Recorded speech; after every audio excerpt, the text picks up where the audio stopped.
Hello everybody, welcome to UroChannel. This is a video on penile trauma related to sexual intercourse. My name is Stefan Buntrock, I'm a urologist and sexologist. Basically, there are three injuries I'm going to talk about. It's frenular tears, blunt trauma with successive penile deviation, and penile fracture, the most severe form of blunt trauma to the penis. Penile injuries due to sex can be seen quite frequently in urological practice. On the other hand, it doesn't occur very often during sex, so the caseload is more of an expression of the high number of sexual encounters. So preparing this video, it crossed my mind how many people would be having intercourse worldwide this very minute. Believe it or not, I found a calculation for heterosexual intercourse in the Journal of Urology in an issue from this year. In this minute, worldwide, approximately 166,667 copulations take place. That's about 4,000 per second. Boy, I wish I had 166,667 subscribers a day. But it is possible to make my wish come true, and you can help. Subscribe now, hit Eurolike, and activate the bell. Okay, let's have a look at the frenulum. The frenulum is a string-like structure located underneath the penis. It connects the foreskin with the glands at the tip of the penis. It helps to tether the foreskin and to return it to its anatomically correct position. More than that, the frenulum has been described in textbooks of sexual medicine as an extremely sensitive area.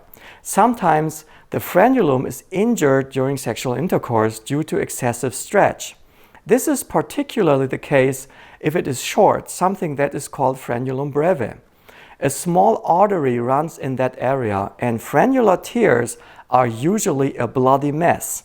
The best you can do in these cases, apply pressure and wait for 10 to 15 minutes. The bleeding should have stopped by then. During the healing process, it is advisable not to engage in sexual activity to give the area some rest. A small scar will form, and very often this will remain a weak spot with repeated rupture and pain. If this occurs, a surgical correction is needed by the name of frenuloplasty. Another very common accident is blunt trauma to the erect penis. Any excessive bending must be avoided during intercourse, be it because of a certain position or thrusting against the perineum, etc. When this happens, many men who later become patients recall a short yet very sharp pain. Most of the time, nothing will happen in succession, but occasionally an inflammatory process is initiated by this trauma. The surrounding tissue layer, which is called the tunica albuginea, will become inflamed locally. The area will become hard and rigid, which will cause the penis to bend unnaturally with erections. This condition has been known since the early 18th century and bears the name Peyronie's disease. François de la Peyronie was a French surgeon and the first one to describe this disfiguring disease. I have already uploaded a bunch of videos about Peyronie's disease and non-surgical treatment. I gathered them all in a playlist for you to watch after this video is finished.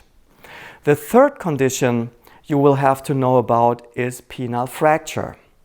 Actually, the human penis has no bone, so it can't break, so to speak. But the very rigid tunica albuginea may burst with a popping sound if too much axial force is applied to the erect penis. Penile fracture is a urological emergency to be treated surgically at once. Don't wait until the next day. Go to the hospital right away. Typical signs are that the erection ceases immediately, a hematoma is forming rapidly, and blood may be seen at the tip of the penis at the opening of the urethra. Surgery aims at closing the ruptured tunica albuginea to prevent long-term complications as erectile dysfunction. At the same time, a possible urethral injury has to be assessed and taken care of. So here's the playlist on Peyronie's disease. A lot of cases remain unreported, but it is estimated that 1 out of 10 men will experience this condition during his lifetime. Thanks for watching. Bye bye.